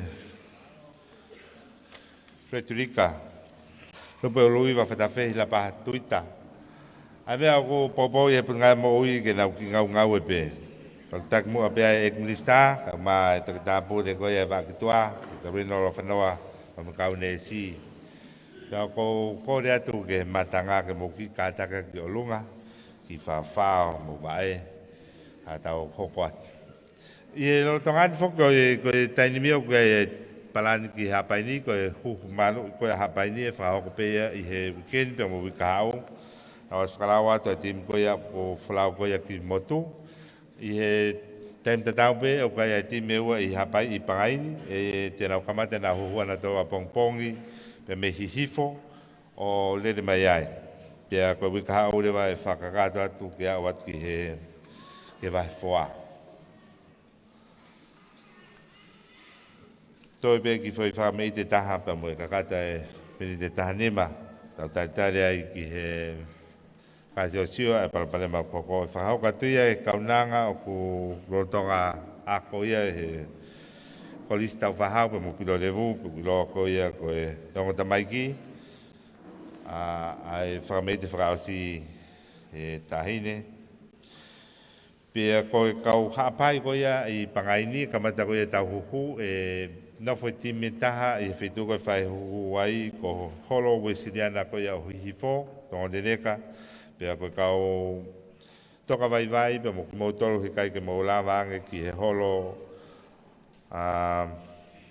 foi lua i hihifo, se hasi wesiran tau taina tonga e au atu pea kau ngawe ke mo ngai api. Pea e hiki ai pea e Huhu me hihifo i he aho apongpongi ki a topre lulu ki hatou. Pea mo Pangai na vea i he whalaite, pea hoko atu e pe ka aro pe mo os. Ko e foku mai ko ia e timi ko ia me motu, te lau timi le vai e wha i he Huhu Malu'i he taim koe i Pangai ni, pia mo vai foa, pia ko nea o ko ia ki whalai te wika hau, o tau tui ko ta pe ki he whakaamoa. Ai pungai mo ika ma tahaine whawhalanglangi, pia mo ki tau tolu ko ta pe ki tau mimia o owa he pese te hiwa. Para mua ke whaholang pea ai mea e tahine whawhalanglangi e whaalunga kaunanga o ki ulotonga ako i he kolisi pilo revu pia mo tau whahau. Malo apita. Hai a ko e whamei te ono wani. Ko e tau lunga i pepe a me tō taha e whanawa ko pea me he kolisi tau whahau pilo revu. Mahina,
Tai ne whawhalang ka tawa mai ki whaaseo se tau pokalama e aon.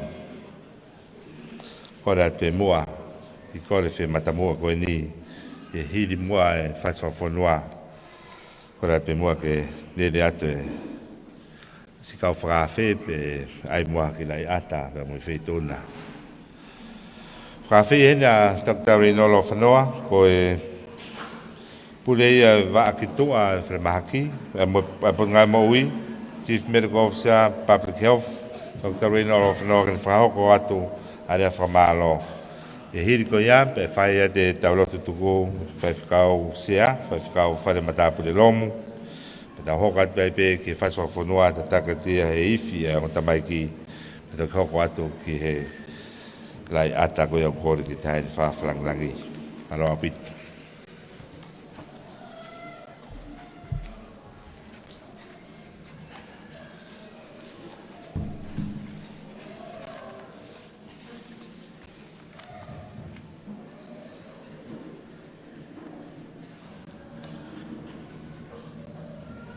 Tapu ki he tui o taimi mo i tāniti. Ko i Manuela, kune a fio i o taulotu Tonga.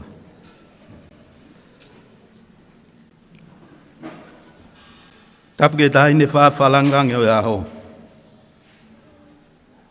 Honorable Frederica, Lupe Uluiva, Whatawhehi o la pahatuita. Ko fui lupe o loto palasi. Ui ki. Moi Huhu Malu'i ko vita hiva, AstraZeneca, ki a te kinautolu i e tautahavalu ki o lunga. I e vai whanua hapai. Moni pea punake. Whai ngofua ke loto, o katoko lahi. Ko hou e ki ke pōpō, tui ke hapai. Tahine, ko me i te anga ia e minista Malu'i. Tare ki tā mo pot ngā ue. E mea mai wheitu una, o whakoloa e prokalama e ahone. Ko ia ko uwhafofonga i atu ai e whakamālo. Me e minista Malu'i, Honorable Associate Professor, Amelia tui pulotu. Me he loto o ku whonu mahuahua, i he honga ia mooni. Ambassador Extraordinary and Plenipotentiary of Japan to Tonga, Your Excellency, Mr. Kensaku Munenang, on behalf of the Minister of Health, I would like to convey our most sincere appreciation and gratitude for the kind generosity of the people of Japan. Initiated by the bilateral discussions between Prime Minister Suga of Japan and Prime Minister of Tonga, Honorable Reverend Dr. Pohiva Tuyanetoa, whereby 36,800 doses of the AstraZeneca vaccines were donated to Tonga through the COVAX facility.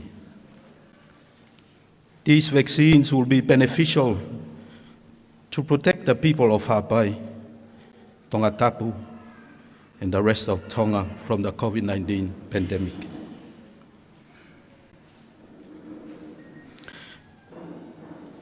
I would also like to state, Ambassador, we can already feel the true meaning and warmth of your love, not limited to vaccines alone, but learning our language, being true And that's true friendship and a sign of the strong connection between the two people of Japan and Tonga. And to Dr. Yutaro Setoya, the WHO Country Liaison Officer for Tonga, we cannot acknowledge and thank you enough for the great contribution on behalf of WHO and your personal commitment in facilitating discussions and timely technical advice on our vaccination rollout. I would also like to welcome and thank the financial assistance and technical assistance of ADB for our new vaccines and UNICEF in collaboration with WHO during the process. Whamaloa ge eki ko wana vai whanua hapai. Honorable Liami Mano Pangai, Wakao Siula, Ingano. Ye ngahi poupou hono kotoa pe ke pot ngā we, ke Malu'i e Mo'ui e kakai, mo kei hake aki e Mo'i lelei e vai whanua hapai. Whakamalo ma kehi whoki hen kia Lord Whilakepa, ko e ki tau pure a kau tau aine a whio. Mo komisiona pure lelo e pot ngā polisi, e whengau e aki lelei e whatongia laine mua, ke hao ho tau kau a whanua, me nunua kowe kowi tahiwa.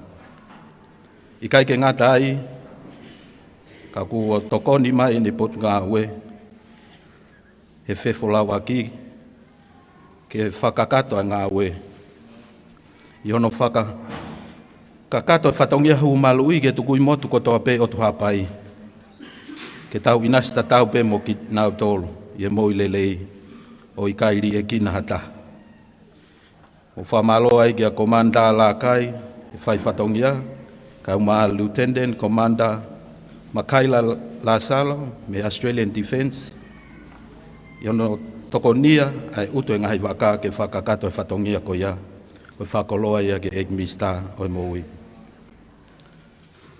Whamalo ai ke whai whekau sea se asue Siriana tau taina o Tonga, vai whanua hapai, Reverend Whare Mata Pure Lom. I he tataki whakalau Maria e Polokalamani. Pahe i kai te uofa, he ko sihova si aila, kua ne tokonake mea kotoa pe. Pe au ko atu ai ai, kore whia māta mua koe ni, ke oua na ngalo ai Egmista, tare ki tā mo pot ngau e Mo'ui, yo mō ngai oua lotu. Ka ko ki lawe no veke he tokoni koe ai whaiwhekau se ane nai. I ne pehe koe lawe koe ki he, kia tek nau tolu koe oku. Kai ke nau lama he huhu nau tā pina toi api. Mo kai ke mauha Maama whiunga. E kou tui au iau, kai ke pehe vai whanua hapai. Koe vai whanua hapai koe ka ingai ai, whawhalangi. Pea ku nau mau e tāpuaki. Ko inga aku nau inasi i he Maama whiunga, pako kakai nau tolu nau whapoto-poto. Pea ka paurewa kuahani ihia hene o kai ke nau mau e Maama whiunga, ke nau poupou mai ke he Huhu Malu'i pai kai ke nau whapoto-poto. O kou tui koe nau lava mai nau tauria mea vai whanua kehe, o kai koe kawa apai ki nau tolu. Atu ene whamalo ke kau hiwa eiki, e whalelot whamanato o siastu poulu aki, he hiwa maari e ko mō whai, tawange ke a e kipe a koloria mo langi. Whamalo ke kau taki lotu, kau taki ngā ue, ngahi pot ngā ue ai pureanga, ngahi kuwhe kau aki, kau pure whakawahe mo kau ofisa kolo, kau pure ako mo kakai ko toa pe, ko mo ulawa mahe pongpongi ni, ko tāpu aki ia mo whaloto lahi ke whatongia Egminista mo ne pot ngā ue. O whamalo fukhen kia Dr. George Aho, mo Dr. Toka Sepere, whakov kai tau, ko ongo matau tau i e malai e whaito o, mo e tau kei e ngā tau lahi. Ko ongo matai koloa fukena Egminista e Mo'ui.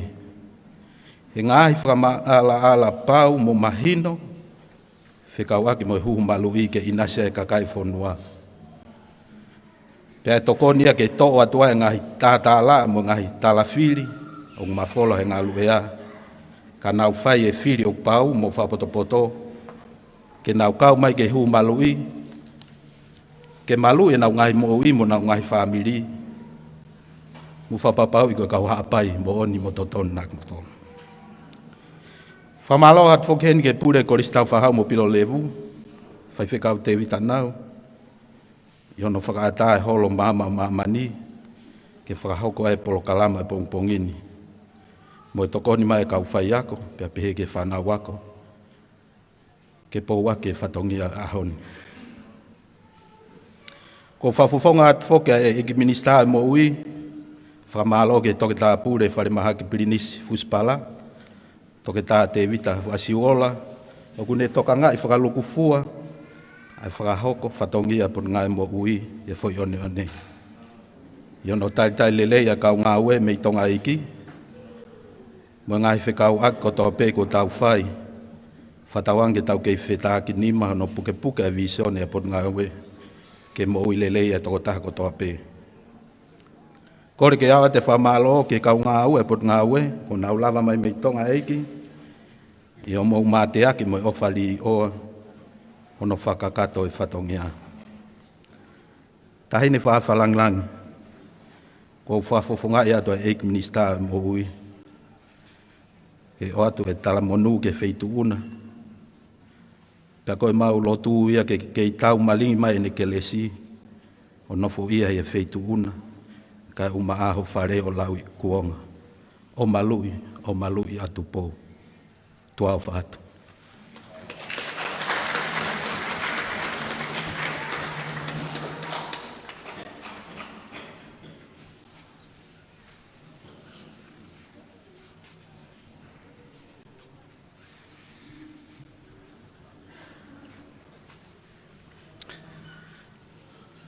Tau whamalo ke eiki.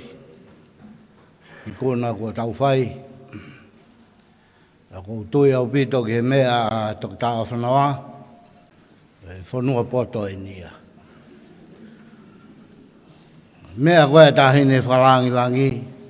Wela osi a hapai. Hapai. Ke he peke tau whalaka he whanua koe ne eiki minista. Motoa kase. Heu tama e wawa ui au hiwa taha.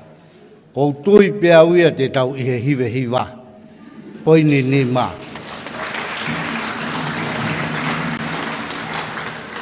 E whalangang, nai whai whoke tō niu he taimi koe. Pea mea mai e papalangi ki Pangai ni.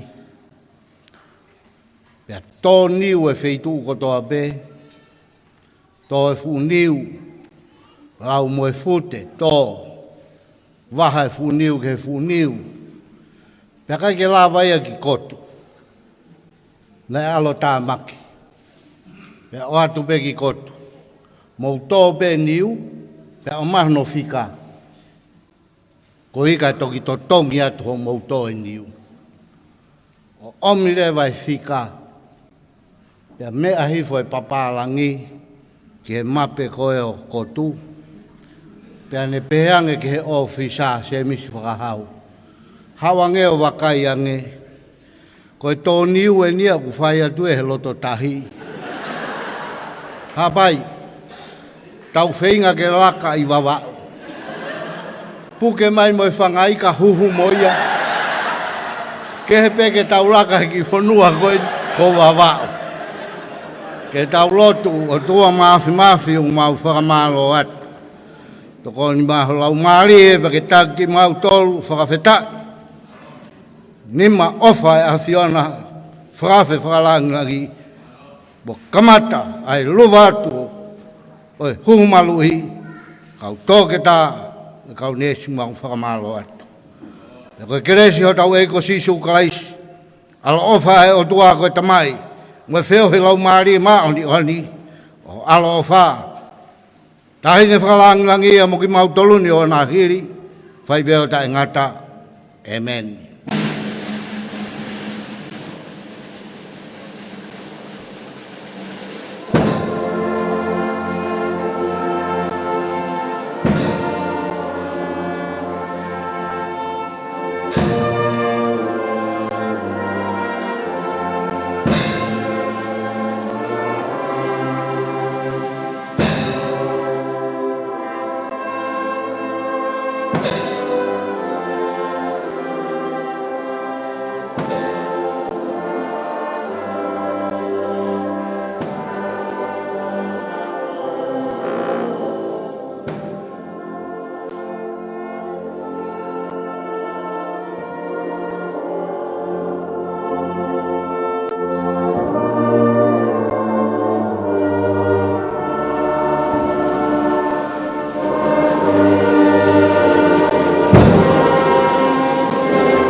ko e kakato ai pe ai ta programa whamawholare hanga tonu o e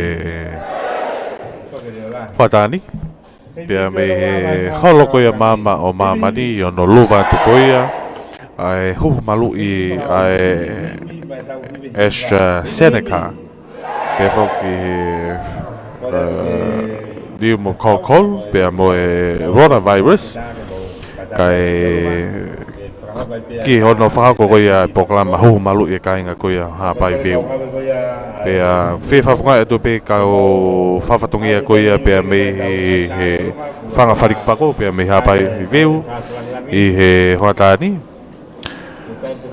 me he televisione tonga me pea pefo ke retio tonga whawhatungia to ai William Pauli pefo ki Sydney Latu ko au Kevin Lea malabito mo mea mai te tau whoki e ki Nukalofa e viset whakatoa te toenga ngā hipokalama ko ia o e ahoninga malabito mo mea mai